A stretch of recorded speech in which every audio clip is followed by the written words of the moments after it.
देखिए, सबसे पहली बात तो ये है कि संभल की चंडोसी की जो जामा मस्जिद है वो कोई 50 साल 100 साल नहीं बल्कि 200-250 साल पुरानी मस्जिद है, उससे ज्यादा है। वहां पर कोर्ट की तरफ से बगैर मस्जिद के जिम्मेदारों को कमेटी को सुने उन्होंने एक एक्स पार्टी ऑर्डर पास कर दिया, वो गलत है। दूसरा ये है कि एक बार तो आपने गलत ऑर्डर दिया, सर्वे हो गया।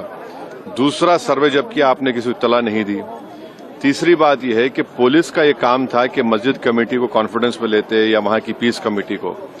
चौथी बात यह है कि जो सर्वे करने लोग आ रहे हैं वो प्रोवोकेटिव स्लोगन्स लगा कर आ रहे हैं, वो वीडियो उसका है, पब्लिक डोमेन में है। और उसके बाद जो वहां पर वायलेंस हुआ जिसमें 3 मुसलमानों को गोली लगी, उनकी मौत हुई, हम इसका कंडेम करते हैं। ये फायरिंग नहीं बल्कि मर्डर है। और जब से बाबरी मस्जिद राम मंदिर का जजमेंट आया, जिस बात को मैं